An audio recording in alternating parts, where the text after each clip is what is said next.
ایک ایسی قوم جو پتھر توڑ کر محلات بناتی تھی، پہاڑوں کو تراش کر گھروں میں بدل دیتی تھی، اور اپنی طاقت پر اتنا غرور تھا کہ کہتی تھی ہم سے زیادہ طاقتور کون؟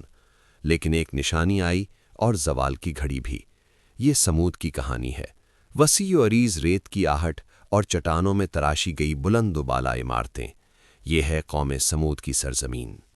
ایک ایسی قوم جسے اللہ نے بے پناہ طاقت، فن تعمیر اور خوشحال زندگی سے نوازا تھا۔ وہ پہاڑوں کے اندر ایسے گھروں میں رہتی تھی جیسے کسی شاہکار سنگ تراش نے انہیں تراشا ہو۔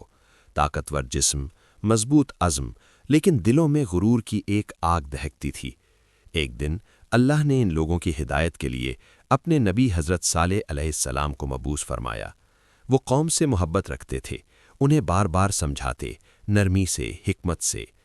اے میری قوم، اللہ کی عبادت کرو، وہی تمہارا رب ہے، وہی تمہیں رزق دیتا ہے، وہی تمہاری بستیوں کا محافظ ہے۔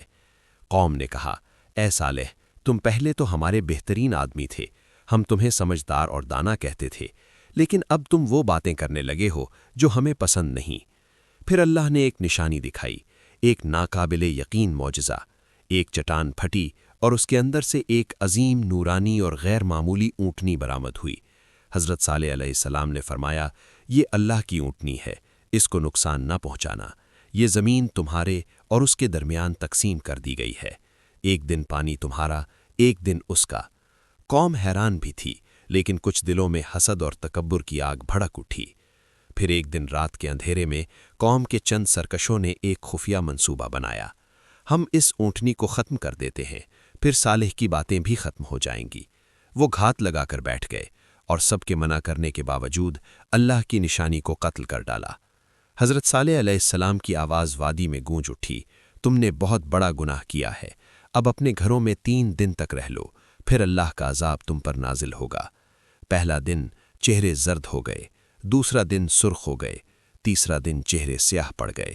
قوم کے لوگ چیخ اٹھے، گھبراہٹ، خوف، بھاگ دوڑ، لیکن مہلت ختم ہو چکی تھی۔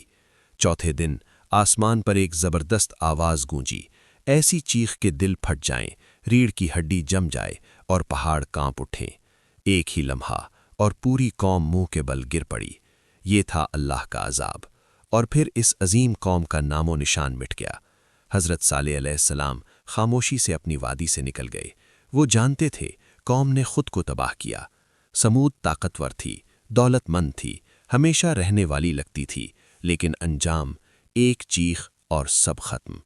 یہ کہانی ہمیں بتاتی ہے، غرور قوموں کو برباد کر دیتا ہے، اور اللہ کی نشانیوں کا انکار ہمیشہ تباہی لاتا ہے۔